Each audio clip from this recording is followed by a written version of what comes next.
Bonsoir à toutes et à tous, bienvenue dans cette édition d'information. Au sommaire, en déplacement, le Premier ministre sur les chantiers de plusieurs infrastructures routières, notamment les ponts stratégiques de Conakry, accompagné du nouveau ministre des Infrastructures et des Travaux publics. Amadou Liba évalue le niveau d'exécution des travaux.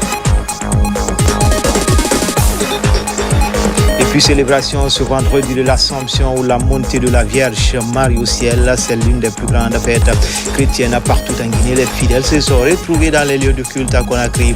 Les autorités religieuses ont tenu à accompagner les fidèles. Enfin, vulgarisation de la loi L0028 portant sur la protection de la propriété intellectuelle des œuvres littéraires et artistiques en Guinée. Mission du Bureau guinéen des droits d'auteur est actuellement dans le 140 pour sensibiliser et informer les acteurs culturels des avantages liés à cette loi. Voilà pour le sommaire. Encore une fois, bonsoir à tous. Dans un instant, vous suivrez une série de décrets. Comme annoncé dans les titres, en déplacement, le Premier ministre sur les chantiers de plusieurs infrastructures routières, notamment les ponts stratégiques de Conakry, accompagné du nouveau ministre des Infrastructures et des Travaux publics, Amadou Liba, évalue le niveau d'exécution des travaux de Kakimbo à Kassoya, en passant par Kisoso. Partout, le bruit des machines est intense. Pour achever les ouvrages, la Direction nationale des voies urbaines accompagne le processus. Ousmane Bangoura, Kabasouma, Almami Ousmane Kobili Keita. En ce jour de l'Assomption, déclaré férié et chômé payé, c'est sur le terrain que le Premier ministre Amadou Liba a passé sa matinée. Première étape, Kassoya. Ici, un ouvrage d'art de 192 mètres linéaires, presque achevé avec un taux d'exécution de 98%. Face aux riverains venus l'accueillir, le chef du gouvernement a invité chacun à prendre soin de cette infrastructure, indispensable à la fluidité de la circulation et à la sécurité des usagers. Deuxième arrêt, Kisoso. Ce pont, long de 144 mètres linéaires, affiche 93% de taux d'avancement. Les travaux se concentrent sur les derniers raccordements et la mise en place des dispositifs de sécurité. Ces 3 ponts aujourd'hui sont pratiquement terminés et nous pensons que dans les jours à venir, on pourra la libérer pour une circulation provisoire jusqu'à ce que les travaux de finition soient complétés. Donc je profite de l'occasion pour appeler la population, ceux qui vont utiliser ce pont, de l'utiliser à bon escient jusqu'à ce parce que nous forçons la main à l'entreprise, parce que l'entreprise aurait voulu qu'il y ait quand même une réception provisoire en attendant la libération. Dernière étape, Kakimbo, long de 144 mètres linéaires. L'ouvrage est en pleine phase de finalisation. Les travaux avancent dans les délais. Ces infrastructures constituent bien plus que de simples ouvrages de franchissement. Elles incarnent une volonté d'améliorer la mobilité, de stimuler l'économie locale et de renforcer les liens entre les quartiers. Il y a une volonté de désengager et de faire en sorte que les quartiers puissent être accessibles. Les populations de Conakry ont parfois de la peine à assurer une fluidité de la mobilité. Mais je pense qu'avec ces ponts, il y aura une plus grande, fluidité pour permettre aux gens de rentrer plus tôt, de circuler plus facilement. C'est quelque chose de très important. Mais au-delà de ça, les ponts sont là. Maintenant, il faut penser à l'habitat, améliorer la gestion des quartiers pour éviter les inondations que nous avons constatées ces dernières semaines. C'est un effort qui concerne tout le monde, mais on le fera. Le ministère de l'Habitat devra faire une étude pour constater quelles sont les zones inhabitables, c'est-à-dire qui ne devraient pas être constructibles. À partir de ce moment-là, après la saison des pluies, il faudra de manière structurelle et de manière déterminée envisager la délocalisation de certains habitants pour les amener ailleurs, pour leur permettre d'avoir des logements non pas dans des zones à risque, mais dans des zones où ils ont la sécurité et ils auront également une plus grande, confort. Avec des taux d'exécution dépassant les 90%, ces 3 ponts devraient être mis en service dans les prochains mois, facilitant le quotidien de milliers d'usagers. Pour les populations riveraines, il ne reste plus qu'à veiller à leur entretien pour que ces ouvrages durent dans le temps. Rencontre à Conakry pour le suivi et la validation des recommandations de l'examen périodique universel 2025, initiative du ministère de la Justice soutenue par le Haut Commissariat aux droits de l'homme. La Guinée veut ainsi mettre en œuvre les recommandations en matière de respect des droits humains. Ainsi, il sera possible de tracer une feuille de route claire et efficace. Fodé Alpha Camara, Tcherno Younoussaba. Suite au passage de la délégation guinéenne le 29 avril dernier devant le groupe de travail du Conseil des droits de l'homme à Genève, au compte de son 4e cycle de l'examen périodique universel EPU, le ministère de la Justice et des droits de l'homme, en collaboration avec le Haut Commissariat aux droits de l'homme, organise une rencontre à Conakry visant à suivre et valider les recommandations formulées lors de l'examen périodique universel de 2025. Il est question de répondre aux 257 recommandations. En raison du caractère répétitif des recommandations, mes services ont travaillé uniquement sur les nouvelles. C'est sur ces recommandations que vous serez amenés à vous prononcer au nom de la République de Guinée. C'est pourquoi je voudrais m'adresser particulièrement aux membres du mécanisme national de rapportage et de suivi des recommandations afin que chacun dans son département assure un suivi rigoureux de la mise en œuvre de celle-ci, de celles relevant de son ministère. Ces recommandations ne sont pas de simples obligations internationales, mais elles sont et surtout des leviers pour assurer et améliorer la vie des citoyens et citoyennes guinéennes, mais aussi pour le renforcement de l'état de droit et la promotion d'une société plus juste, plus inclusive et plus équitable. En dépit du plein pouvoir qu'est disposée la délégation guinéenne à Genève, le ministre de la Justice a préféré initier une consultation nationale avant de se prononcer sur ces recommandations. Tous les ministères sont déjà ici regroupés au sein du mécanisme national de rapportage et de suivi des recommandations. Donc ces membres de ce mécanisme seront présents. Ensuite, il y a la société civile et cette rencontre va se faire ici à travers les travaux de groupe sur les différentes thématiques qui sont au nombre de 15. Les recommandations seront examinées et un rapport sera préparé afin de répondre à chacune d'elles.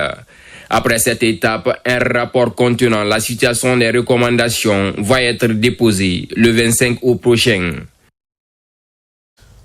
Fin à Conakry de la conférence ministérielle Guinée-Mali. Elle a réuni également les forces de défense et de sécurité des deux pays. Le défi sécuritaire le long des frontières et la montée du terrorisme dans la sous-région étaient au centre des échanges. Des recommandations ont été faites pour contrer ces phénomènes. Alpha Agaba. Pendant 2 jours, les forces de défense et de sécurité de Guinée et du Mali ont mené de larges échanges autour des défis sécurité transfrontaliers, la lutte contre la criminalité dans la sous-région, mais aussi la volonté de promouvoir les échanges commerciaux entre les deux États ont dominé les discussions. Les deux parties ont formulé les recommandations ci-après. Renforcer les capacités des comités nationaux de facilitation du transport, mutualiser les efforts de l'ensemble des structures dans la chaîne de transport et de commerce le long du corridor routier inter-État, mettre en œuvre le protocole d'accord réglementant la transhumance inter-État. Affichant leur détermination à combattre les tracasseries, les deux ministres ont surtout insisté sur la consolidation des liens de coopération entre la Guinée et le Mali, une relation fraternelle vieille de plusieurs décennies. Si tout ce qui est contenu dans ce communiqué final est mis en œuvre, ça va régler beaucoup de choses. Si on fait ça, on aura défini un modèle de coopération bilatérale réussie dans l'intérêt de nos deux pays. La transhumance a été citée parmi les obstacles. On peut laisser comme ça dans le communiqué, parce que je comprends l'essence que vous donnez à cela, c'est-à-dire derrière la transhumance régulière peut se cacher des non-dits qui contribuent peut-être à financer des actes criminels. Peut-être dans ce sens, oui. Mais faisons quand même attention à ce qu'on ne dise pas que la transhumance est un problème. Ce n'est pas un obstacle, la transhumance est un atout. Parce que grâce au pâturage que nos bergers trouvent en territoire guinéen, les troupeaux maliens parviennent à survivre aux périodes de soudure, à la saison sèche. À l'issue de la rencontre, des accords de partenariat ont été signés afin de renforcer la sécurité aux frontières communes. Dans l'actualité également, en célébration ce vendredi de l'Assomption ou la montée de la Vierge Marie au ciel, c'est l'une des plus grandes fêtes chrétiennes célébrées partout en Guinée. Les fidèles se sont retrouvés dans les différents lieux de culte à Conakry. Les autorités religieuses ont tenu à accompagner les fidèles pour mettre la Vierge Marie à l'honneur et renforcer la cohésion entre les différentes religions. Marwan Kamara et Laj Soriba Bangoura. À la paroisse Saint-Paul-et-Pierre de Bonfils, le rendez-vous est solennel. Il marque la célébration de la montée au ciel de la Vierge Marie, corps et âme. À cette occasion, le ministre secrétaire général des Affaires religieuses s'est joint aux fidèles dans les églises à Conakry pour honorer la Vierge Marie. Cette fête de l'Assomption est pour tous une manière de reconnaître la place privilégiée que tient Marie dans la vie de l'Église et dans la vie de tout croyant, disciple du Christ. Le secrétariat aux affaires religieuses devient réellement une affaire de tous les croyants en Guinée. Votre présence à nos côtés dans les églises, cela nous met à l'évidence que nous sommes pour la même cause. La fête de l'Assomption est un moment de communion et d'unité spirituelle dans les paroisses. Ici à Bonfils, l'événement rassemble des chrétiens et musulmans pour intensifier des prières, des chants et des bénédictions pour la paix et la cohésion sociale dans le pays. L'honneur me soit également de vous transmettre le remerciement du président de la République, chef de l'État, le général d'armée Mamadi Doumbouya, pour toutes les prières ferventes, pour toutes les sensibilisations que la communauté chrétienne ne cesse à consentir, appeler les fidèles croyantes chrétiennes vers l'esprit de l'acceptation de l'autre dans la différence et des idéaux de la paix. En ces jours 15 août, des processions mariales sont organisées partout, traduisant l'attachement profond des fidèles à la Vierge Marie. Vous l'avez compris donc, les fidèles chrétiens catholiques ont célébré ce vendredi l'Assomption de la Vierge Marie dans l'archidiocèse de Conakry. En plus du rituel, cette célébration est marquée par un hommage à deux de ces laïcs centenaires, un moment exceptionnel d'action de grâce au Seigneur en faveur de Souma Elisabeth et Molo Etienne pour leur engagement et témoignage de vie. Marie, Simone, Noël Tono, Antoine Makoli. La fête de l'Assomption est la montée glorieuse de la Vierge Marie au ciel avec son corps et son âme. La commémoration de cette solennité pour les fidèles catholiques est une action de grâce au Seigneur. Cette liturgie consiste à demander la grande intercession de la Vierge Marie auprès de son Fils en faveur des familles chrétiennes. Nous voulons, par cette Eucharistie, qui est notre unique sacrifice, confié à la mère de Jésus et notre mère, les joies et les peines, les réussites et les échecs, les forces et les faiblesses, les attentes et les espoirs, les préoccupations et les projets de notre pays et de notre Église. C'est aussi en cette solennité que l'archevêque de Conakry, Monseigneur Vincent Koulibaly, et son coadjuteur, Monseigneur François Silla, ont choisi de rendre hommage à deux de ces fidèles laïcs qui célèbrent un siècle de vie sur terre. Dieu fait bien les choses en respectant l'équité, un homme, une femme. J'ai été très touché en les écoutant pour avoir traversé un siècle de vie. C'est quand même impressionnant et il reste encore dans la force de la santé et nous souhaitons que cette santé perdure. Invite est faite par Monseigneur Vincent Koulibaly aux Guinéens pour un bon déroulement du référendum. La paix et la cohésion ont aussi été longuement abordées lors de cette célébration pour des élections apaisées et réussies en Guinée. Grande mobilisation à Mandiana pour que règne la stabilité autour du livre saint. Toutes les couches sociales du Wassolon pour implorer le pardon divin en faveur du bien-être en Guinée. L'événement est organisé par les fils résidents et ressortissants pour renforcer les valeurs citoyennes. Kiamokaba. Au cœur de la commune urbaine de Mandiana, ce rendez-vous islamique mobilise résidents et ressortissants autour du livre saint. Fruits de leur union sacrée, les valeurs d'unité et de partage sont encore défendues pour le bonheur de la République de Guinée. À travers cette dynamique religieuse collective, Wassolon prône la fraternité pour exhorter les couches sociales du pays à promouvoir la cohésion sociale. Ils ont lu en faveur de la paix, de la quiétude, de la prospérité et surtout la réussite de la transition à sa tête, le général d'armée Mamadi Doumbouya. C'est une fierté pour Mandiana, une fierté pour les sages qui nous ont mis au monde, pour les imams qui nous guident vers le chemin de Dieu, mais aussi pour l'ensemble des dirigeants à leur tête, général Mamadi Doumbouya, son excellent le président de la République, alors qui a pour souci de développer cette nation. Donc par conséquent, nous les fils et ressortissants de Mandiana, nous devions lui emboîter les pas pour prôner la paix.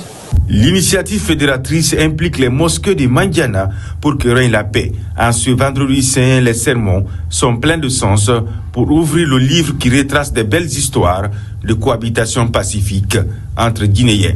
Pourquoi la lecture du Saint-Coran? Pour prier pour la Guinée, pour prier pour tous les Guinéens, pour prier pour les fils et filles de Mandiana, pour que la prospérité règne partout en Guinée. Pour prier aussi pour le président de la République, le général Mamadi Doumbouya, le chef de l'État, qui continue de libéraliser les initiatives et qui continue d'appuyer la Guinée à travers de grandes actions. Pourquoi la paix est importante? Pourquoi la prière est importante? La prière est importante pour que la Guinée maintienne la stabilité que nous connaissons. Parce qu'autour de nous, vous n'êtes pas sans savoir qu'il y a des foyers de tension autour de nous. Nous prions Dieu, nous prions les imams, nous prions tous les érudits que des quatre coins de la Guinée, qu'on continue de prier pour que la Guinée, la paix qui règne dans ce pays puisse être maintenue. Le gouvernement a de très grandes idées, a de très bonnes idées. Si vous prenez le grand projet Simandou, et la grande vision qui l'accompagne, la vision Simandou 2040, ce sont des choses qui vont apporter un plus à la Guinée. Mais nous ne pouvons réaliser tout ça que dans la paix et dans la stabilité. Ce bel exemple annonce les couleurs de la journée de vulgarisation du projet de nouvelle constitution. Ce samedi 16 août 2025, à la Maison des Jeunes, pour édifier la population locale sur les innovations phares du projet. L'opération est dénommée Épervier. Elle est menée par la compagnie d'intervention de la police aux frontières à ligne de mire des infractions transfrontalières. La région de Kindia, notamment la préfecture de Forêt-Caria, est la première étape de cette opération. Sur place, déjà les résultats sont palpables. Tenez, une importante quantité de chanvre indien et autres produits pharmaceutiques ont été saisis. Colonel Morikaba, adjudant Ibrahim Conté, correspondant de la police nationale. Les félicitations des autorités préfectorales de Forêt-Caria font suite à un exploit majeur réalisé par les agents de la CIPAF lors de leur première sortie. À Conakry, avant le top départ, les autorités policières ont donné les dernières consignes. Cette sortie est votre première sortie au long des frontières qui constitue une étape très importante en vue de donner le signal fort aux terroristes, au réseau des passeurs, aux trafiquants de drogue, aux présumés criminels qui se livrent à la traite des êtres humains, qu'il existe bel et bien des compagnies d'intervention de la police aux frontières formées et outillées qui y opèrent permanemment afin de les mettre hors d'état de nuire. Partis de Conakry, les agents de la CIPAF ont nettoyé les encablures du port de Moribaya à Sengelei. Des dealers et de la drogue, notamment du chanvre indien, ont été saisis. Le lendemain, la CIPAF a mis le cap sur les faubourgs de Farmoria. Ici aussi, de la drogue et une importante quantité de produits pharmaceutiques sont tombés dans les filets des forces de l'ordre. Ça, c'est contre qui? Contre la population. On est là pour sécuriser la population et leurs biens. Mais la sécurité d'abord commence par leur santé. Il faut qu'on soit clair.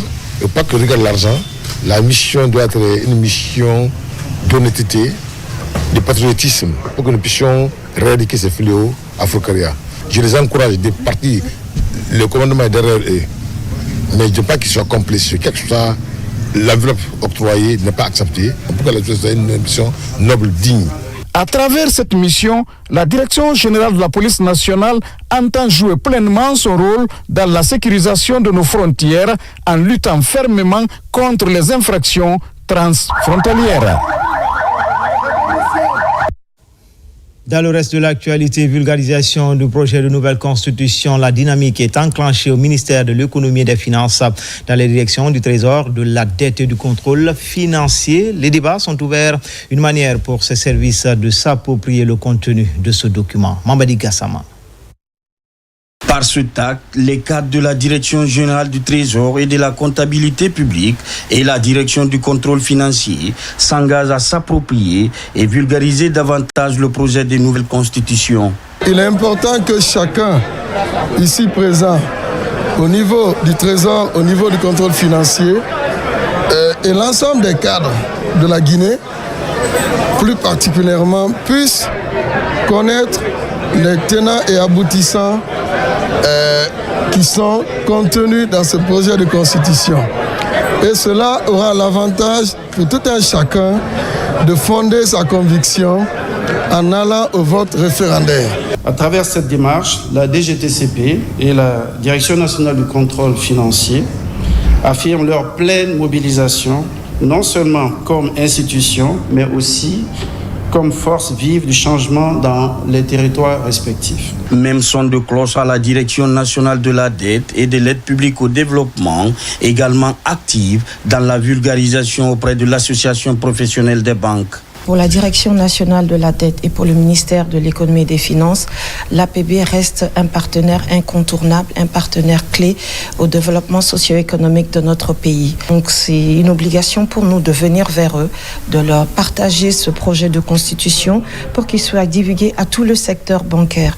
Nous prenons l'engagement de transmettre ces exemplaires de constitution à tous les collaborateurs du secteur bancaire guinéen et à travers les collaborateurs, toutes nos familles. Le projet de nouvelle constitution se veut un guide qui rassemble et va à coup sûr contribuer à la transformation politique, sociale et économique de notre pays.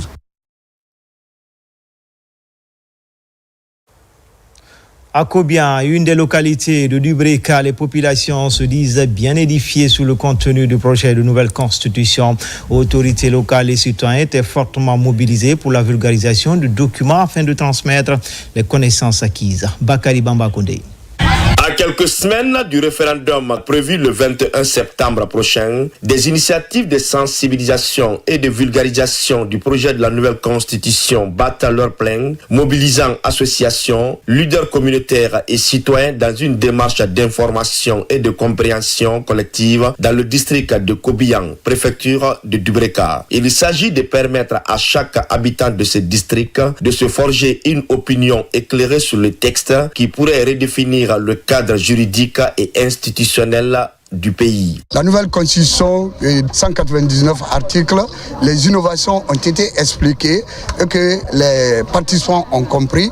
Et surtout, ce qui est innovant cette fois-ci, c'est que la démarche suivie pour l'élaboration de ce document précieux. Ici, l'accent est mis sur les aspects qui touchent directement la vie des citoyens, les droits et devoirs, l'organisation locale, les libertés fondamentales et les nouvelles dispositions qui pourraient améliorer le quotidien. Partout on a passé, vraiment c'est une satisfaction totale. Pour Kobian, ce n'est plus maintenant un projet, mais pour Kobian, c'est maintenant là, c'est la constitution. La campagne de vulgarisation du projet de la nouvelle constitution dans le district de Kobian représente un pas significatif dans la préparation au référendum à venir selon les autorités locales. Grâce à l'engagement des acteurs locaux et des équipes de sensibilisation, les citoyens ont désormais l'opportunité de se familiariser avec les nouveautés et les enjeux fondamentaux de ce texte.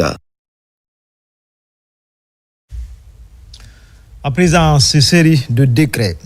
Décret 2-2025-0145 PRG CNRD-CGG portant attribution et organisation du ministère des Sports. Le président de la République, vu la charte de la transition, décrète. Chapitre 1. Mission et attribution. Article 1er. Le ministère des Sports a pour mission la conception, l'élaboration et la mise en œuvre de la politique du gouvernement dans le domaine des sports et d'en assurer le suivi. À ce titre, il est particulièrement chargé de élaborer les textes législatifs et réglementaires dans le domaine des sports et des activités physiques et de veiller à leur application, diffuser les normes relatives à l'organisation des activités physiques et sportives, élaborer les stratégies de développement des activités sportives, favoriser la création et la promotion des associations sportives, favoriser l'émergence d'une élite sportive nationale, promouvoir des activités physiques et la pratique des sports à grande échelle, favoriser la réalisation des infrastructures et équipements sportifs accessibles à tous et d'en assurer la tutelle. Veiller à la bonne gestion des infrastructures et équipements sportifs, assurer une représentation de qualité des associations et organisations sportives dans les rencontres nationales, africaines et internationales. Promouvoir la coopération et le partenariat bi- et multilatéral dans le domaine des sports, assurer la tutelle des fédérations sportives nationales, participer à la promotion sportive dans les établissements scolaires et universitaires. Mobiliser les ressources financières, matérielles et humaines nécessaires pour la promotion et le développement des activités physiques et sportives. Veiller au respect des mesures d'interdiction des produits dopants. Organiser des rencontres traitant des questions relatives au domaine d'activité du ministère et d'y participer. Prendre en compte les dimensions éthiques, genre et équité dans les activités du ministère. Prendre en compte la dimension environnementale et sociale dans la mise en œuvre des programmes et projets du ministère. Chapitre 2. Organisation. Article 2. Pour accomplir sa mission, le ministère des Sports comprend un secrétaire général, un cabinet des services d'appui des directions nationales, des services rattachés des organisations publiques autonomes, des programmes et projets publics, des services déconcentrés des organes consultatifs. Article 3. Le cabinet du ministre comprend un chef de cabinet, un conseiller principal, un conseiller juridique, un conseiller chargé des questions de communication, événements et de marketing sportif, un conseiller chargé du développement des sports, un conseiller chargé de mission, un attaché de cabinet. Article 4. Les services d'appui sont l'inspection générale, le bureau de stratégie et de développement, la cellule d'exécution des projets et programmes Simandou 2040, CFP, PS 2020-40, la division des ressources humaines, la division des affaires financières, la personne responsable des marchés publics, le contrôleur financier, le centre des ressources documentaires, le service de modernisation des systèmes d'information, le service genre et équité, le service hygiène, santé, sécurité au travail, le service communication et relations publiques, le service accueil et information, le secrétariat central. Article 5. Les directions nationales sont la Direction nationale du développement des disciplines sportives, la Direction nationale des sports de masse, article 6, la Direction générale et la Direction générale de Nimba Sport. Article 7, les services rattachés sont le service national des normes et de suivi des organisations sportives, le service de la médecine du sport, le service national des infrastructures sportives. Article 8, les organisations publiques autonomes sont le Fonds d'aide au développement du sport, l'Institut national de la jeunesse, de l'éducation physique et des sports. Article 9, les programmes et projets publics sont ceux initiés dans les domaines spécifiques du ministère. Article 10, les services déconcentrés sont ceux prévus dans les décrets organisant les administrations régionales et préfectorales. Article 11, les organes consultatifs sont le Comité national olympique et sportif guinéen, le Comité national paralympique guinéen, le Comité spécial olympique, le Comité national, le Conseil national des sports, le Conseil de discipline.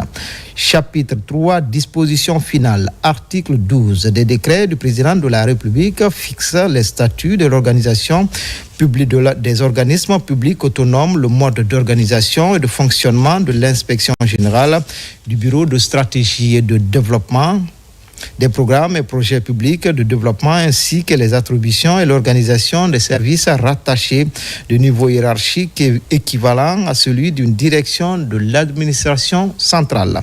Article 13 des décrets fixe le mode d'organisation et de fonctionnement des organes consultatifs. Article 14 des arrêtés du ministre en charge des sports fixe les attributions et l'organisation des directions nationales et équivalents ainsi que les attributions et l'organisation des services rattachés et services d'appui du niveau hiérarchique équivalent à celui d'une division ou d'une section de l'administration centrale. Article 15 des arrêtés conjoints du ministre en charge des sports et du ministre en charge de la fonction publique fixe l'organisation et le fonctionnement des services déconcentrés. Article 16. Le présent décret qui abroge toute disposition antérieure contraire prend effet à compter de sa date de signature et sera enregistré et publié au journal officiel de la République Conakry le 15 août 2025. Général Mamadi Doumbouya. Décret de 2025-01-46 PRG CNRD SGG portant attribution organisation du ministère du Tourisme et de l'Hôtellerie. Le président de la République, vu la charte de la transition, décrète chapitre 1, mission et attribution. Article 1er. Le ministère du Tourisme et de l'Hôtellerie a pour mission la conception, l'élaboration et la mise en œuvre de la politique du gouvernement dans les domaines du tourisme et de l'hôtellerie et d'en assurer le suivi. À ce titre, il est particulièrement chargé de élaborer les textes législatifs et réglementaires ainsi que les cadres institutionnels dans le domaine du tourisme et de l'hôtellerie et de veiller à leur application. Élaborer les stratégies, plans, programmes et projets de développement des secteurs du tourisme et de l'hôtellerie. Favoriser l'éclosion et l'épanouissement des activités touristiques et hôtelières. Favoriser et réglementer la création et le développement d'associations et fêtières dans les domaines du tourisme et de l'hôtellerie. Favoriser la création et le développement d'infrastructures et d'équipements touristiques et hôteliers, répertorier, aménager les sites touristiques et de veiller à leur sécurisation et à leur bonne gestion.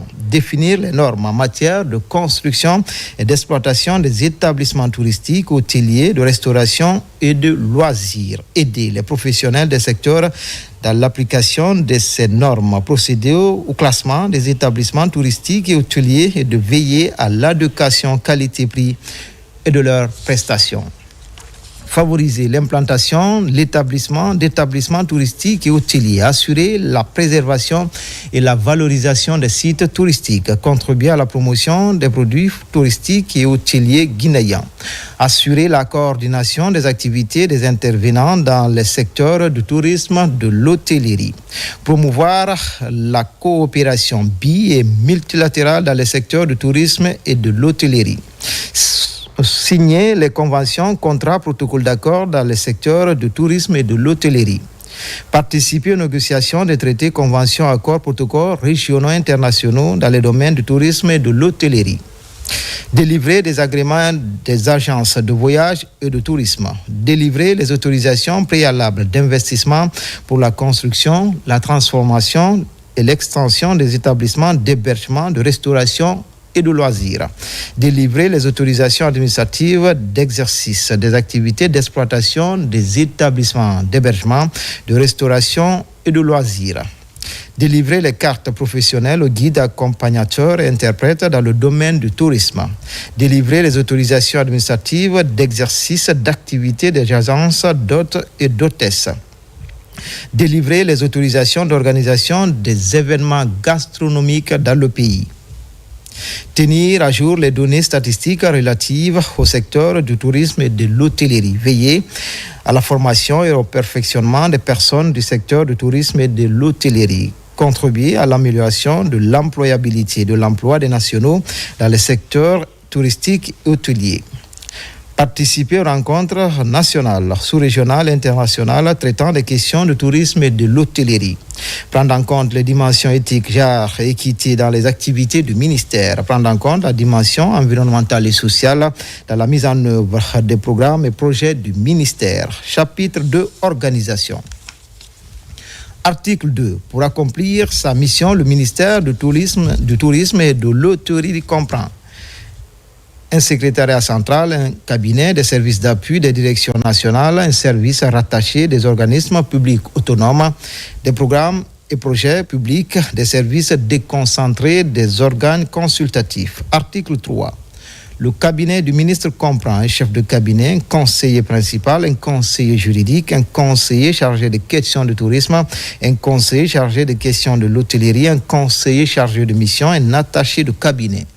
Article 4. Les services d'appui sont l'inspection générale, le bureau de stratégie et de développement, la cellule d'exécution des projets et programmes Simandou 2040, CFP, PS 2040, la division des ressources humaines, la division des affaires financière, la personne responsable des marchés publics, le contrôleur financier, le centre des ressources documentaires, le service de modernisation des systèmes d'information, le service hygiène, santé et sécurité au travail, le service communication, relations publiques, le service équité, le service accueil et information. Le secrétariat central. Article 5. Les directions nationales sont la Direction nationale du tourisme, la Direction nationale de l'hôtellerie. Article 6. Le service rattaché, le service national des aménagements touristiques et hôteliers. Article 7. L'organisation publique autonome et l'Office national du tourisme ONTSA. Article 8. Les programmes et projets publics sont ceux initiés dans les domaines spécifiques du ministère. Article 9. Les services déconcentrés sont ceux prévus dans les décrets organisant les administrations régionales et préfectorales. Article 10. Les organes consultatifs sont la Commission nationale de facilitation du tourisme au Conseil national du tourisme, la Commission nationale de classification hôtelière, la plateforme interinstitutionnel du compte satellite du tourisme, le Conseil de discipline. Article 3. Disposition finale. Article 11. Des décrets du président de la République fixent les statuts des organismes publics autonomes, le mode d'organisation et de fonctionnement de l'inspection générale, du bureau de stratégie et de développement, des programmes et projets publics de développement ainsi que les attributions et l'organisation des services rattachés de niveau hiérarchique équivalent à celui d'une direction de l'administration centrale.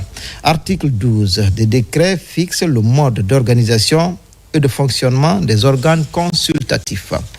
Article 13. Des arrêtés du ministre en charge du tourisme et de l'hôtellerie fixent les attributions et l'organisation des directions nationales et équivalent ainsi que les attributions et l'organisation des services rattachés, services d'appui au niveau hiérarchique équivalent à celui d'une division ou d'une section de l'administration centrale. Article 14. Des arrêtés conjoints du ministre en charge du tourisme et de l'hôtellerie et du ministre en charge de la fonction publique fixent l'organisation et le fonctionnement des services déconcentrés.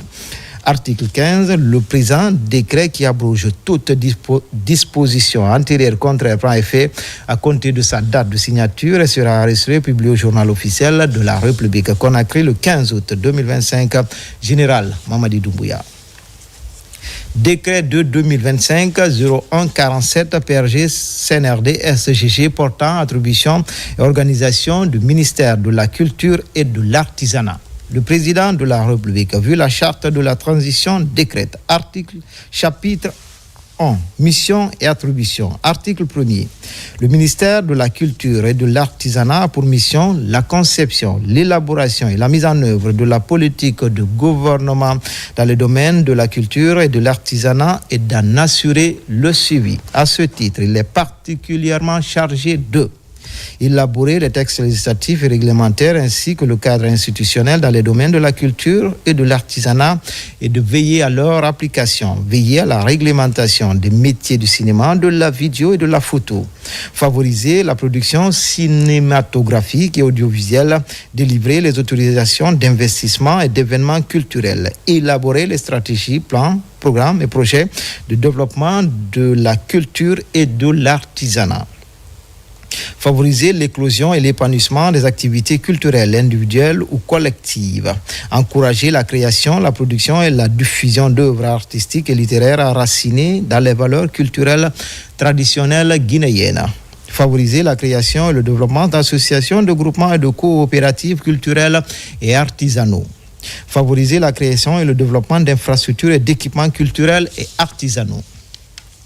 Favoriser l'implantation d'industries et d'entreprises culturelles, assurer la préservation et la valorisation du patrimoine culturel et historique des communautés guinéennes, veiller à la protection de la propriété littéraire et artistique, assurer la promotion du patrimoine culturel et artisanal guinéen, assurer la coordination des activités des intervenants dans le secteur de la culture et de l'artisanat, piloter et coordonner les actions de formation artistique et artisanale, et impulser la recherche appliquée dans les domaines culturels et patrimoniaux, favoriser l'innovation dans tout l'écosystème culturel et artisanal guinéen, promouvoir la coopération bi- et multilatérale dans le secteur de la culture et de l'artisanat, délivrer les cartes professionnelles aux guides, accompagnateurs, interprètes et aux artisans, délivrer les certificats de conformité des produits artisanaux guinéens, contribuer à l'amélioration et l'employabilité et de l'emploi des nationaux dans le secteur de l'artisanat.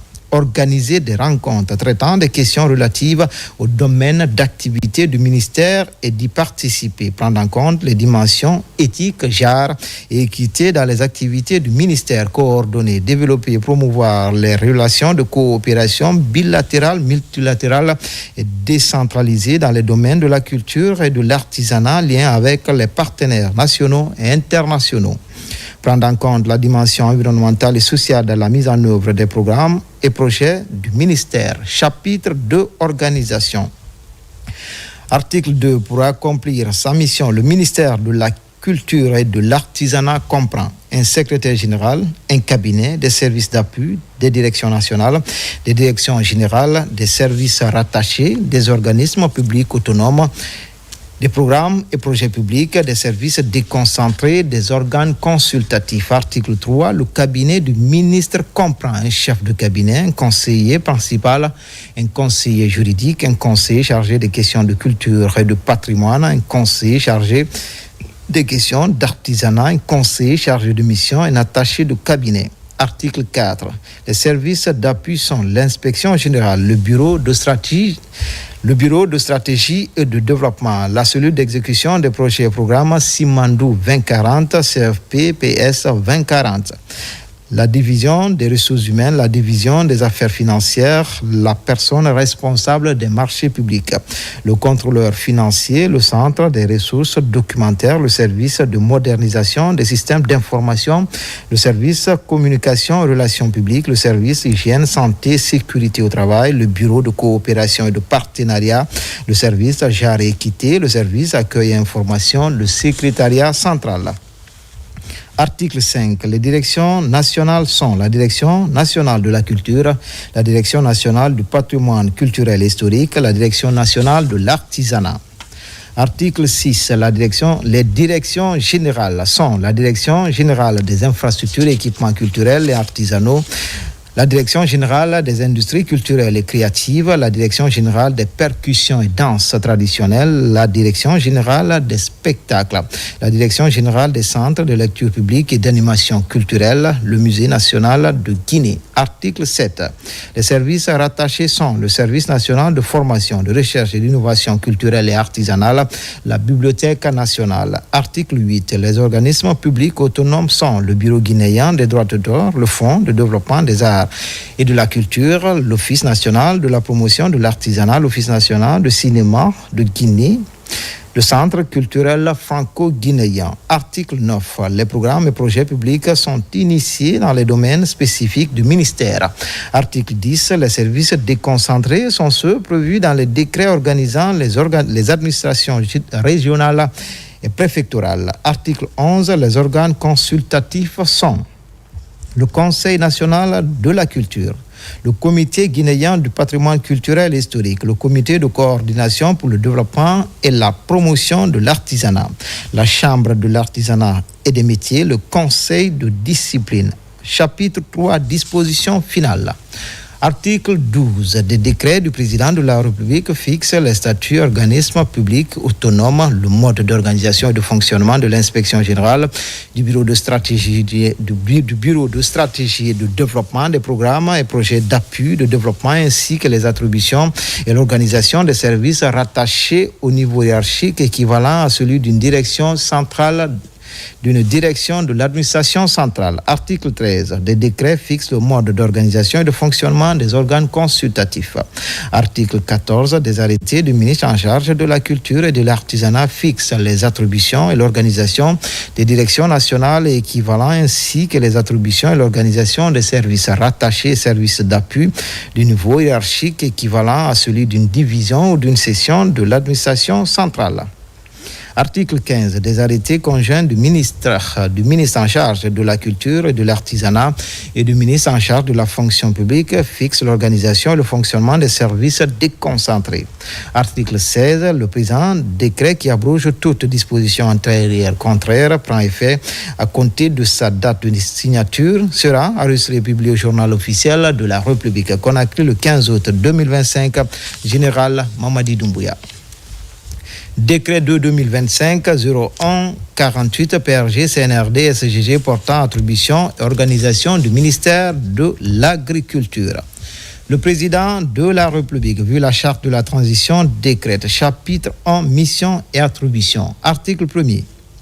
Le ministère de l'Agriculture a pour mission la conception, l'élaboration et la mise en œuvre de la politique du gouvernement dans le domaine de l'agriculture et d'en assurer le suivi. À ce titre, il est particulièrement chargé d'élaborer les textes législatifs et réglementaires dans le domaine de l'agriculture et de veiller à leur application, élaborer et mettre en œuvre les stratégies, plans, programmes et projets de développement de l'agriculture et de procéder à leur évaluation. Promouvoir le développement des filières de production agricole, promouvoir le monde rural, la vulgarisation, le transfert de technologies et le conseil agricole, promouvoir et développer des infrastructures agricoles, promouvoir et développer les technologies de l'information dans le domaine de l'agriculture, promouvoir les activités génératrices de revenus et d'emplois ruraux en faveur des femmes et des jeunes dans le domaine de l'agriculture, œuvrer à la réalisation de la sécurité alimentaire pour le développement des productions agricoles. Impulser le développement des produits d'exportation et de l'agro-industrie, apporter les appuis conseils nécessaires aux opérateurs du secteur de l'agriculture, veiller à la qualité des denrées alimentaires agricoles et manufacturées, veiller à la sécurisation du foncier rural, veiller à l'exploitation rationnelle et durable des ressources agricoles, organiser des rencontres traitant des questions relatives au domaine d'activité du ministère et d'y participer, prendre en compte les dimensions éthiques, genre, équité dans les activités du ministère, prendre en compte la dimension environnementale et sociale dans la mise en œuvre des projets et programmes du ministère. Chapitre de organisation. Pour accomplir sa mission, le ministère de l'Agriculture comprend un secrétaire général, un cabinet des services d'appui des directions nationales, des directions générales, des services rattachés, des organismes publics autonomes, des programmes et projets publics, des services déconcentrés, des organes consultatifs.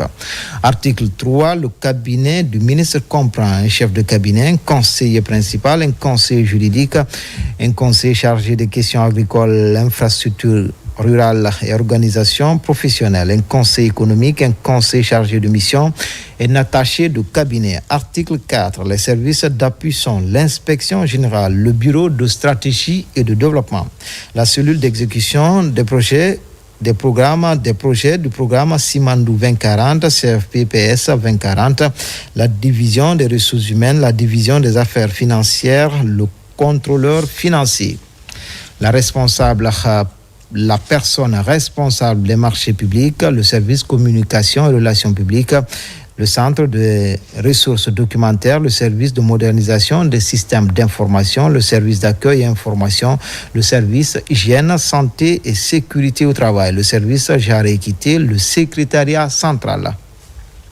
Article 5. Les directions nationales sont la Direction nationale de l'agriculture, la Direction nationale du génie rural, la Direction nationale de la protection des végétaux et des denrées stockées, la Direction nationale du foncier rural et du patrimoine agricole. Article 6. Les directions générales sont la Direction de la transformation et de l'innovation agricole, la Direction générale du cabinet, la Direction générale du guichet unique de l'agriculture, la Direction générale de l'agence de promotion du conseil agricole et de la formation entrepreneuriale.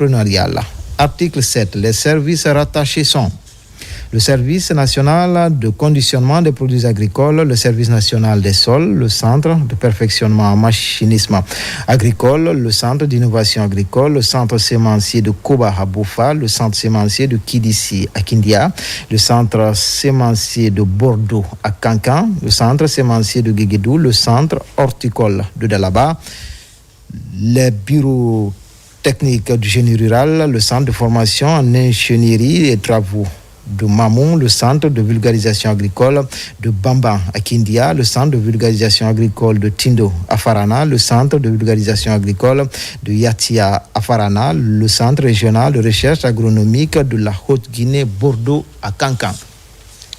Le centre régional de recherche agronomique de la Guinée forestière à Sérédou à Massanta, le centre régional de recherche agronomique de la Moyenne-Guinée Barin à Pita, le centre régional de recherche agronomique de la Guinée maritime Foulaya à Kindia, les stations spécialisées de Koba, Boufa, de Kilissi, Kindia et de Farana, le centre de production de matériel végétal de Massenta.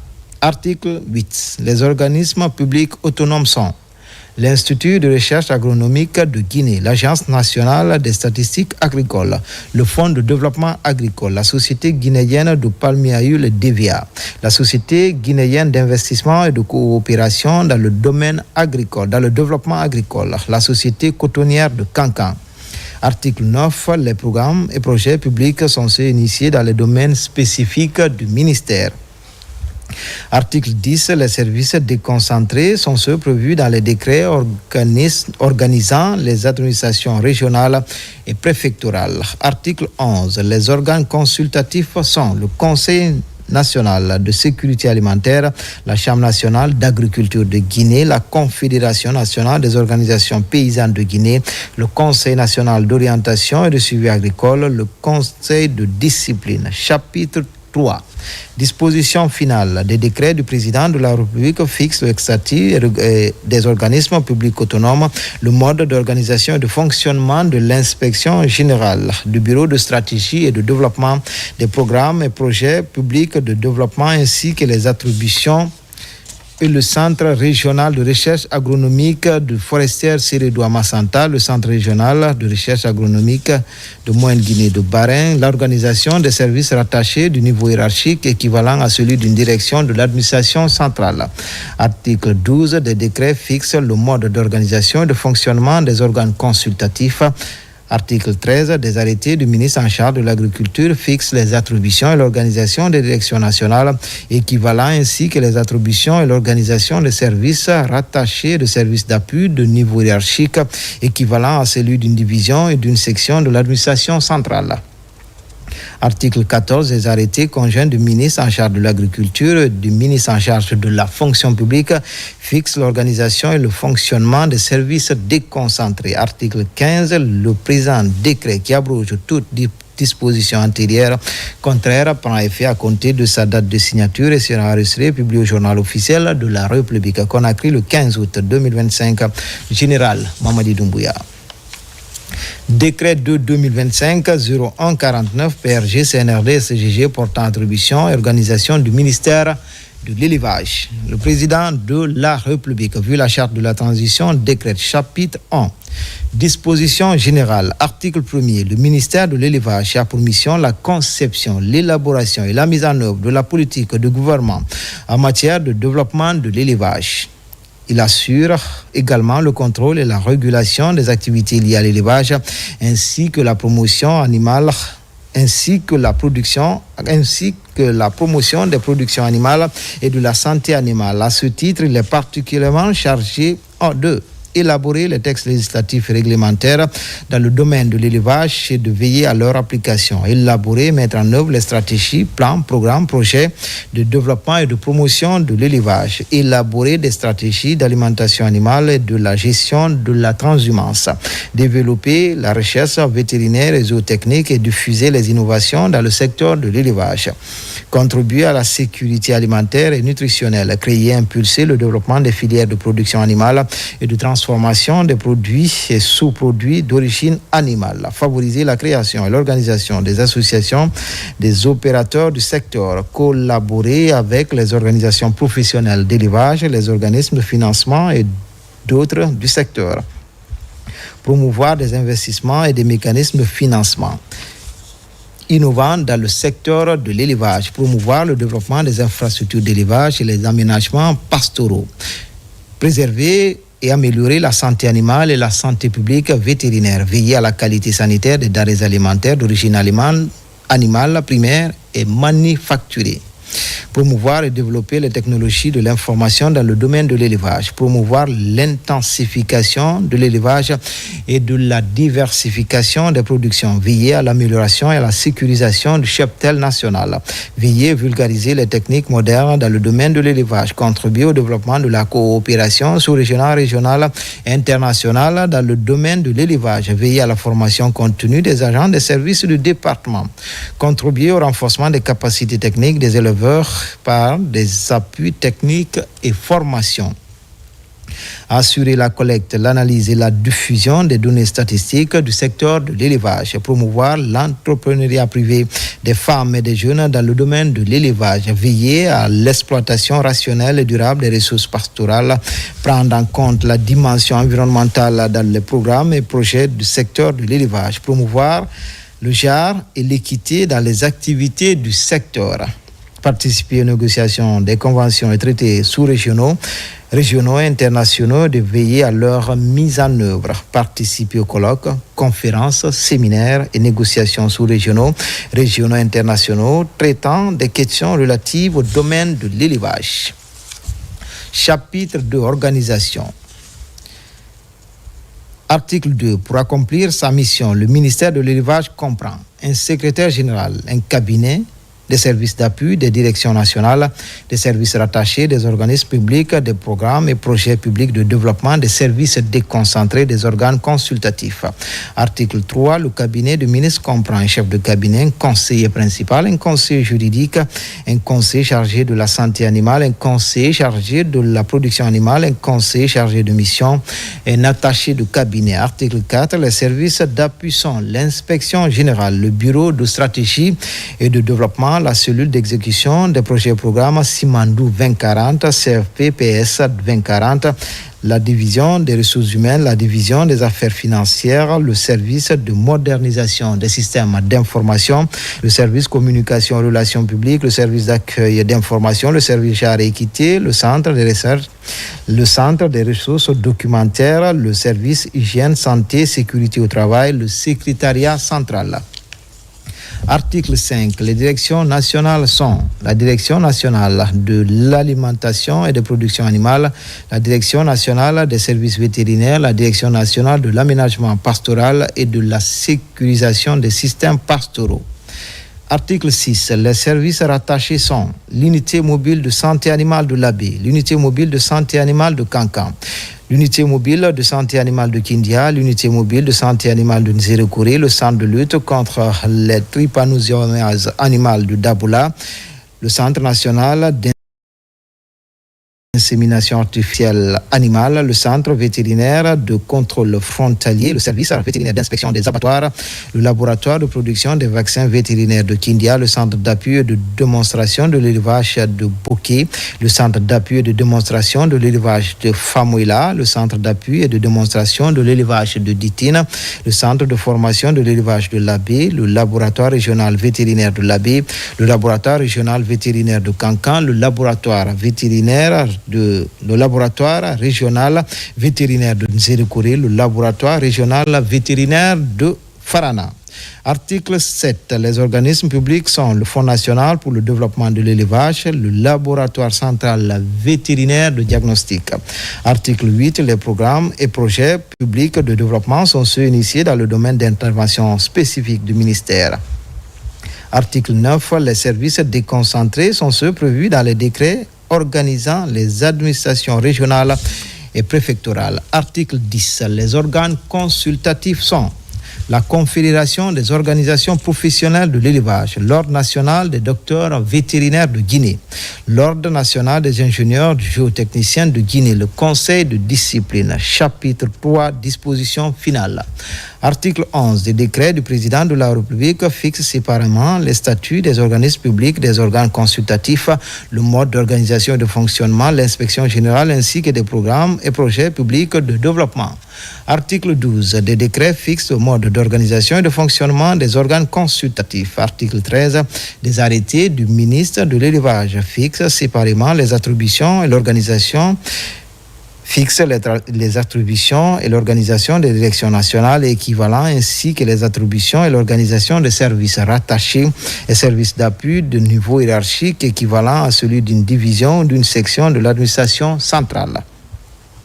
Article 14 des arrêtés conjoints du ministre en charge de l'élevage et du ministre en charge de la fonction publique fixent l'organisation et le fonctionnement des services déconcentrés. Article 13, le présent décret qui abroge toute disposition antérieure contraire prend effet à compter de la date de sa signature et sera enregistré et publié au journal officiel de la République. Conakry le 15 août 2025, Général Mamadi Doumbouya. Décret de 2025-0150 PRG CNRD portant attribution et organisation du ministère de la Jeunesse. Le président de la République, vu la charte de la transition, décrète chapitre 1, mission et attribution. Article 1er. Le ministère de la Jeunesse a pour mission la conception, l'élaboration et la mise en œuvre de la politique du gouvernement dans le domaine de la jeunesse et d'en assurer le suivi. À ce titre, il est particulièrement chargé d'élaborer les textes législatifs et réglementaires dans le domaine de la jeunesse et de veiller à leur application, diffuser les normes relatives à l'organisation des activités de jeunesse, élaborer les stratégies de développement des activités de jeunesse, contribuer à la promotion de l'éducation citoyenne des jeunes, favoriser la création et la promotion des associations des jeunes, assurer la tutelle technique des associations et organisations de jeunesse, développer l'employabilité et promouvoir l'emploi des jeunes, favoriser l'auto-emploi des jeunes, favoriser la réalisation des infrastructures et équipements socio-éducatifs accessibles à tous et d'en assurer la tutelle, veiller à la bonne gestion des infrastructures équipements et socio-éducatifs, assurer une représentation de qualité des associations et organisations de jeunes dans les rencontres nationales, africaines et internationales, organiser et promouvoir le volontariat et le bénévolat des jeunes, promouvoir la coopération et le partenariat bi- et multilatéral dans le domaine de la jeunesse. Participer à la promotion sportive et des activités socio-éducatives dans les établissements scolaires et universitaires. Mobiliser les ressources financières, matérielles et humaines nécessaires pour la promotion et le développement des activités physiques et socio-éducatives des jeunes. Organiser des rencontres étant des questions relatives au domaine d'activité du ministère et d'y participer. Prendre en compte les dimensions éthiques, genre et équité dans les activités du ministère, prendre en compte la dimension environnementale et sociale dans la mise en œuvre des programmes et projets du ministère. Chapitre 2, organisation. Article 2, pour accomplir sa mission, le ministère de la Jeunesse comprend un secrétaire général, un cabinet, des services d'appui, des directions nationales, un service rattaché, des organismes publics autonomes, des programmes et projets publics, des services déconcentrés, des organes consultatifs. Article 3, le cabinet du ministre comprend un chef de cabinet, un conseiller principal, un conseiller juridique, un conseiller chargé des questions d'activité socio-éducative, un conseiller chargé des questions de l'emploi des jeunes, un conseiller chargé de mission, un attaché de cabinet. Article 4. Les services d'appui sont l'inspection générale, le bureau de stratégie et de développement, la cellule d'exécution des projets et programmes Simandou 2040, CFP PS 2040, la division des ressources humaines, la division des affaires financières, la personne responsable des marchés publics, le contrôleur financier, le centre des ressources documentaires, le service de modernisation des systèmes d'information, le service genre équité, le service santé, hygiène et sécurité, le service communication relations publiques, le service hygiène, santé et sécurité au travail, le service accueil et information, le secrétariat central. Article 5, les directions nationales sont la direction nationale de la jeunesse et des activités socio-éducatives, la direction nationale de l'emploi et de l'auto-emploi des jeunes. Article 6, le service rattaché, le service national des infrastructures et équipements socio-éducatifs. Article 7, les organismes publics autonomes sont le Fonds national pour l'insertion jeune, l'Agence guinéenne d'exécution des travaux d'intérêt public pour l'emploi, l'Agence nationale du volontariat jeunesse, l'Observatoire national de la jeunesse, l'Office national des loisirs. Article 8, les programmes et projets publics sont ceux initiés dans les domaines spécifiques du ministère. Article 9, les services déconcentrés sont ceux prévus dans les décrets organisant les administrations régionales et préfectorales. Article 10, les organes consultatifs sont le Conseil national des jeunes de Guinée, le Conseil national de concertation sur l'emploi des jeunes, le Conseil de discipline. Chapitre 3, disposition finale. Article 11. Les décrets du président de la République fixent les statuts des organismes publics autonomes, le mode d'organisation et de fonctionnement de l'inspection générale, du bureau de stratégie et de développement, des programmes et projets publics de développement, ainsi que les attributions et l'organisation des services rattachés au niveau hiérarchique équivalent à celui d'une direction de l'administration centrale. Article 12, des décrets fixent le mode d'organisation et de fonctionnement des organes consultatifs. Article 13, des arrêtés du ministre en charge de la jeunesse fixent les attributions et l'organisation des directions nationales, équivalent ainsi que les attributions et l'organisation des services rattachés, services d'appui de niveau hiérarchique équivalent à celui d'une division ou d'une section de l'administration centrale. Article 14, des arrêtés conjoints du ministre en charge de la jeunesse et du ministre en charge de la fonction publique fixent l'organisation et le fonctionnement des services déconcentrés. Article 15, le présent décret qui abroge toute disposition antérieure contraire prend effet à compter de sa date de signature et sera enregistré et publié au journal officiel de la République. À Conakry le 15 août 2025, Général Mamadi Doumbouya. Décret 2 2025 0151 PRG CNRD CGG portant statut du patrimoine bâti public. Le président de la République, vu la charte de la transition, vu la loi organique L0-2012 012 CNT du 6 août 2012 portant loi organique relative aux lois de finances, vu la loi L 2001 AN du 5 mai 2000 ratifiant le traité relatif à l'Organisation pour l'harmonisation en Afrique des droits des affaires OADA. Vu la loi L 2017-056 AN du 8 décembre 2017 modifiant certaines dispositions de la loi L 2016-075 AN du 30 décembre 2016 portant gouvernance financière des États, des sociétés et d'établissements publics en République de Guinée. Vu la loi L 2018-025 AN du 3 juillet 2018 portant organisation générale de l'administration publique. Vu l'ordonnance au 2021-001 PRG CNRD SGG du 16 septembre 2021 portant prorogation des lois nationales, des conventions, traités et accords internationaux en vigueur à la date du 5 septembre 2021.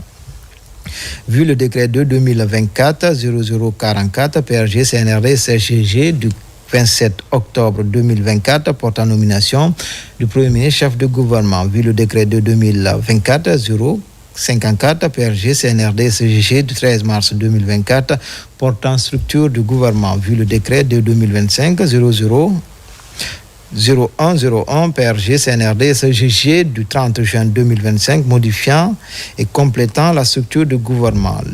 Vu le décret de 0059 PRG CNRD CGG du 2 novembre 2021 portant attribution, organisation et fonctionnement de la présidence de la République vu le décret D 2022-0275 CNRD CGG du 6 juin 2024 portant attribution, organisation de la Direction générale du patrimoine bâti public. Vu le communiqué numéro 1 du Comité national du Rassemblement pour le développement CNRD du 5 septembre 2021 portant prise effective du pouvoir par les forces de défense et de sécurité, sur proposition du ministre secrétaire général de la présidence de la République et du ministre de l'économie et des finances, décrète. Article 1er. Le présent décret a pour objet de déterminer les statuts de la Direction générale du patrimoine public qui devient patrimoine bâti public BP, société anonyme unipersonnelle de droit public conformément aux dispositions de la loi L 2017-056 AN du 8 décembre 2017 modifiant certaines dispositions de la loi L 2016-075 AN du 30 décembre 2016 portant gouvernance financière des sociétés d'établissement public à République de Guinée, de l'acte uniforme relatif aux droits des sociétés commerciales et du groupement d'intérêt économique. Article 2. Le patrimoine bâti public est une société anonyme unipersonnelle de droit public avec conseil d'administration doté de la personnalité juridique, de l'autonomie financière et de gestion. Elle est placée sous la tutelle technique du ministre secrétaire général de la présidence de la République et sous tutelle financière du ministère en charge des finances. Article 3. Le bâti public SAU a pour mission la conception, l'élaboration et la mise en œuvre de la politique du gouvernement en matière de conservation et de gestion du patrimoine immobilier bâti de l'État. Article 4. L'objet, la composition, le fonctionnement, les conditions d'exercice de la tutelle, les ressources, leur affectation sont fixés dans les statuts du patrimoine bâti public SAU annexés au présent décret. Article 5. Le présent décret qui abroge toute disposition antérieure contraire prend effet à compter de sa date de signature et sera enregistré au journal officiel de la République. Conakry le 15 juillet 2025. Général Mamadi Doumbouya. Décret 2-2025-01-52 PRG CNRD SGG porte en nomination à la Société de gestion et d'exploitation des aéroports de Guinée Sogeac SA. Le président de la République, vu la charte de la transition, décrète, article 1er, les hauts cadres dont les prénoms en suivent sont nommés à la Société de gestion et d'exploitation des aéroports de Guinée Sogeac SA dans les fonctions ci-après. 1. Directeur général, M. Oumar Seyd Koulibaly, spécialiste en technologie de l'information. 2. Directeur général adjoint, M. Sekou Ahmed Tidjane Yansane, expert en comptabilité. Article 2. Le présent décret qui abroge toute disposition antérieure contraire prend effet à compter de la date de sa signature et sera enregistré et publié au journal officiel de la République. Conakry le 15 août 2025. Signé Général Mamadi Doumbouya. Dans l'actualité encore, plus de 200 millions de francs guinéens sur le budget adopté à l'unanimité par le Conseil communal de Sanoya pour le développement local. La décision a été prise lors de la 10e session du Conseil communal. C'est dans cette dynamique que plusieurs autres plans de développement ont été élaborés par la délégation spéciale. Maïmouna Bela Diallo. Dans cette salle,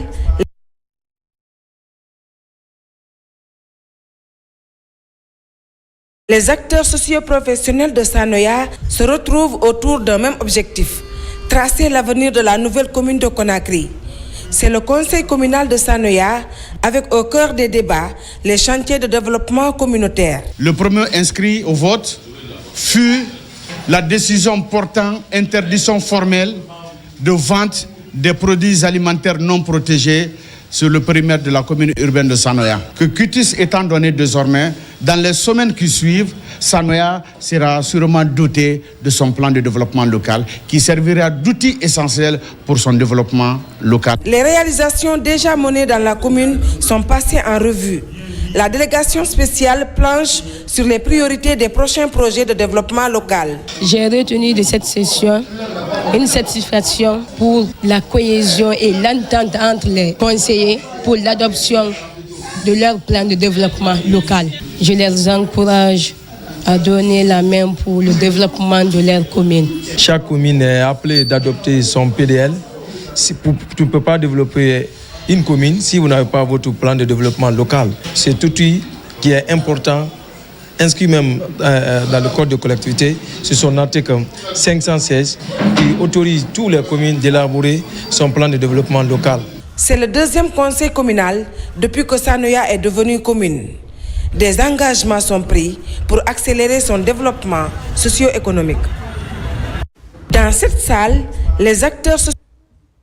Vulgarisation de la loi L0028 portant sur la protection de la propriété intellectuelle des œuvres littéraires et artistiques en Guinée. Une mission du bureau guinéen des droits d'auteur est actuellement dans l'arrière-pays. Dans le 140, les hommes de culture et autres artistes sont sensibilisés et informés sur le contenu de cette loi. Ibrahima Oulem Foufana, Silati Kourouma.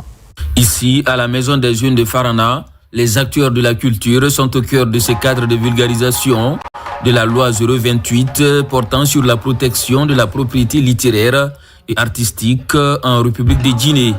Ils sont artistes, auteurs, tenanciers d'hôtels ou encore d'auberges à être éclairés sur les textes réglementaires du domaine. Ce projet a été initié pour essayer de vulgariser la loi 028 portant droit des artistes et créateurs guinéens. Ce projet est extrêmement important. C'est pourquoi M. le ministre, au nom du président de la République, a détaché cette importante délégation ici aujourd'hui à Farana. Il est évident aujourd'hui que le potentiel culturel de la Guinée est extrêmement important et que nos artistes et créateurs guinéens contribuent énormément à la création d'emplois et de richesses. Pour réclamer son droit, il faudrait être reconnu d'abord par le BGDA. Donc, ces processus d'inscription à ce niveau vont être déroulés pendant cette campagne de vulgarisation.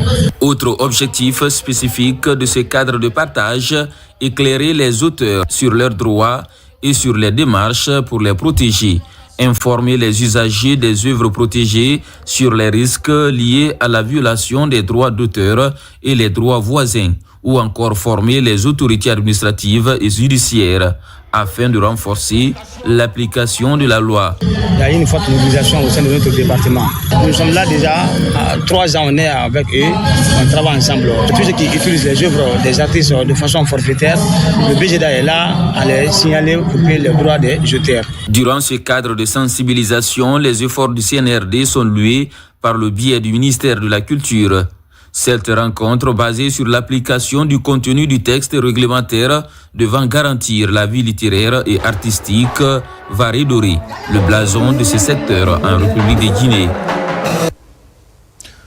En plus bref et en image, Coupe du monde de handball U19, la Guinée boucle le tournoi avec une nouvelle victoire. C'était contre le Maroc avec 2 victoires de suite. Et le gardien guinéen Ismaël Ba est élu homme du match après sa prestation remarquable lors de cette rencontre. Nous y reviendrons dans nos prochaines éditions d'information. Douleur et consternation à la RTG. Notre collègue Daouda Tamansila a tiré sa révérence ce soir du côté de Tunis, annonce le ministère de l'Information et de la Communication, décédé des suites de maladie. En plus d'être journaliste, reporter et patron de notre site web, il était aussi analyste dans certaines émissions comme Zénith de Koloma et Presse Hebdo, pour ne citer que celle-là. Ici en image à l'une de ces toutes dernières émissions. Nous étions le 11 juillet 2025. C'était tout pour les infos. L'actualité se poursuit sur le www.rtgguinée.info. À bientôt pour d'autres actualités sur la Guinée, notre paradis terre de richesse et d'innovation, Inch'Allah.